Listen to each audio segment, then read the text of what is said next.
This season, your youth football invoice might land somewhere between $5,000 and $15,000 in total. Club fees, tournaments, private coaching, the three biggest items, have weaker research backing them than almost anyone selling them will tell you. And the thing the research most consistently says develops players, it barely appears on the invoice. Before I go through each item, there's a free tool at the end of this video that builds a kind of session the research actually points to for your backyard this week. I'll show you what that means by the end. Let's start with club fees. The research does not say club fees are wasted. What it consistently says is that the variable which most determines developmental outcomes is something almost no club markets to you because there's no easy way to put it in a brochure. A session that presents genuine game-like conditions, a real opponent whose position changes based on what your child does, space that opens and closes, choices with actual consequences, produces better long-term outcomes than a session built primarily around drill sequences without opposition. It's invisible in the marketing materials. The fee doesn't tell you which kind of session you're getting. There's also a structural pressure documented in the research, specific to the pay-to-play model.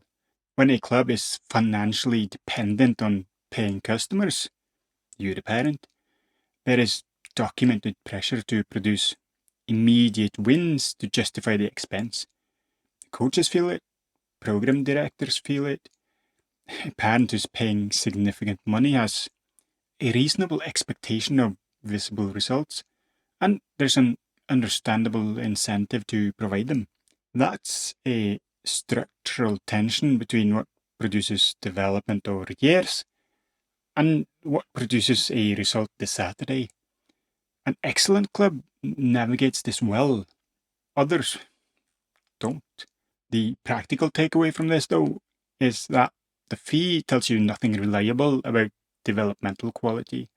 A great club is worth every penny, and they exist. A club delivering primarily drill-based sessions at the same price point is not.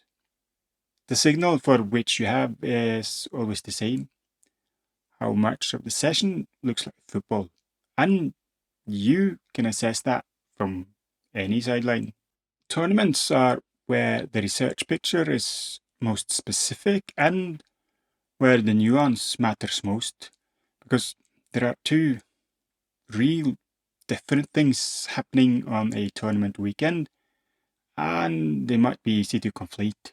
The first is experience value. Diverse opposition, unfamiliar environments, managing pressure in a competitive context, team cohesion under genuine stakes. Tournaments deliver these in a way that a Tuesday evening session can't.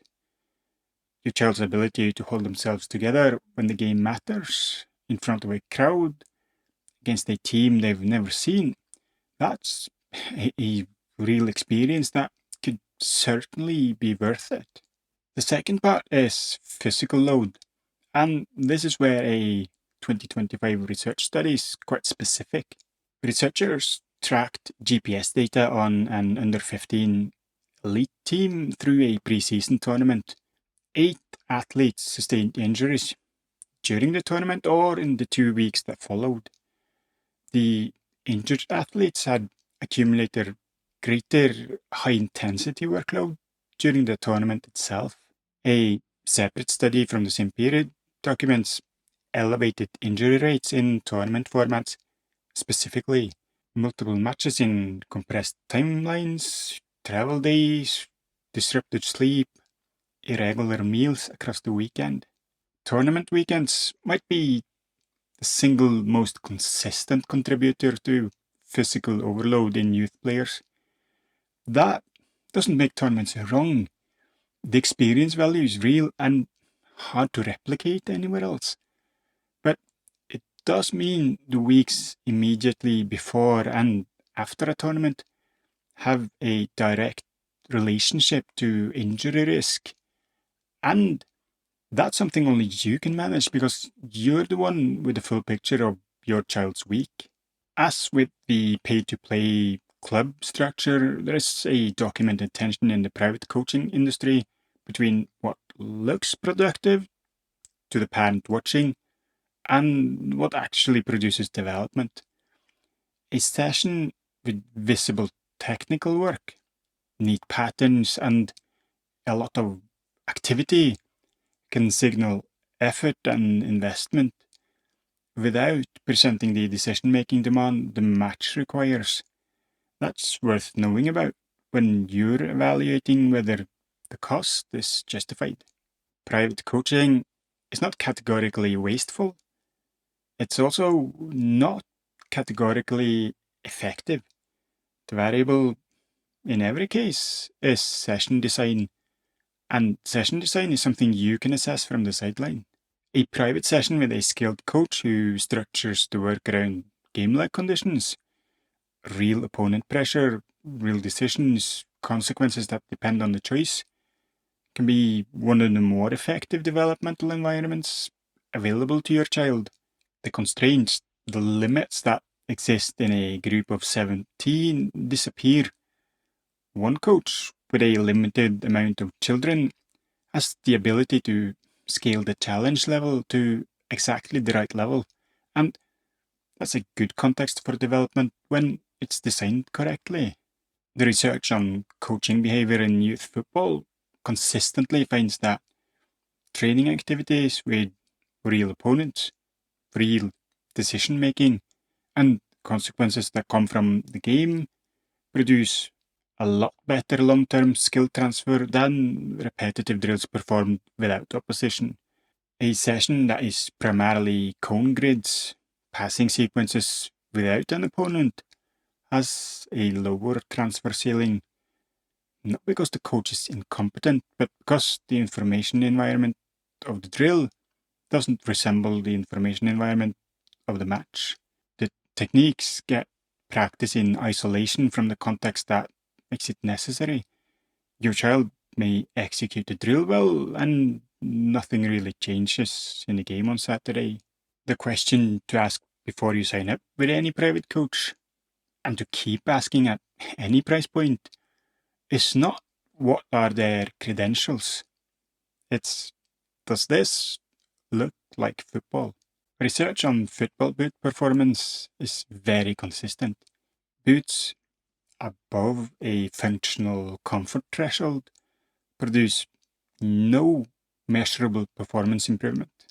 One researcher who studies boot biomechanics specifically puts it this way: the only thing that matters when buying football boots is that they are comfortable. Everything else is decoration.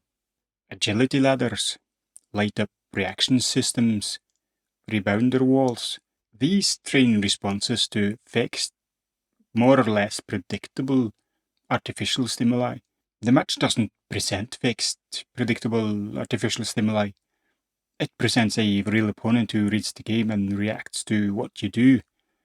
The motor learning literature has debated the transfer from ladder drills to match performance for decades. There is really no strong evidence that it exists. Good boots that fit well and feel comfortable? Absolutely. The full equipment ecosystem built around supplementary training aids? The research doesn't support that investment. I spent some time in this video on conditional claims and caveats, and that's deliberate because the point is not that any of these things are inherently wrong. The point is that none of them reliably signal their development value from the outside. The fee, the branding, the marketing materials, the equipment list, these don't tell you what you need to know. The real question is always the same, and it's a question you can ask about any of them. The single factor that most consistently differentiated elite youth players who went on to become professionals from those who didn't was the accumulation of informal play hours between the ages of 6 and 12. Not tournament weekends, not private coaching sessions. Informal, child-led play. The hours where they chose to be outside kicking a ball because they wanted to.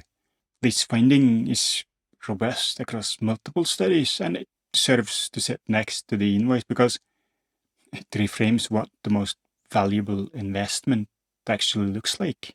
Small-sided games, a 2 versus 2, a 3 versus 3, with small goals and real opponents, consistently outperform drill-based circuit training for passing accuracy, decision-making, and technical skill transfer.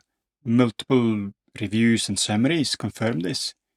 A game that looks like football produces a player who plays football better. The infrastructure requirement is 2 small goals and enough space. The cost of that is close to nothing. Late specialization, allowing, perhaps even requiring, a child to play multiple sports through the developmental years and focus later, is associated with better, much better long-term outcomes and lower burnout rates and injury rates than the early single sport specialized kids. And sleep, specifically, is one of the most significant modifiable factors in long-term physical and skill development outcomes. A well-recovered child consolidates, they learn what they practiced. A tired, depleted child repeats the session without gaining anything from it. Sleep isn't and shouldn't be the variable that gets cut when the schedule is full. I'd wager that none of these appear on youth club invoices. Most of them cost nothing or close to nothing. The best researched investment in your child's long-term development is an hour in the backyard with a real opponent and no script. An excellent club, one where the sessions are well designed, where there's real game-like situations, where the development is prioritized over results, is worth what they charge. A skilled private coach who builds sessions around game-like conditions is certainly worth the rate. Tournament weekends have real value and belong in your child's development if you make that decision. Good equipment that fits well and keeps your child comfortable and injury-free belongs in a kit bag. My argument is that the fee, the badge, the tournament schedule, and the equipment list are not reliable signals for any of those things. The signal is always the same. Does it look like football?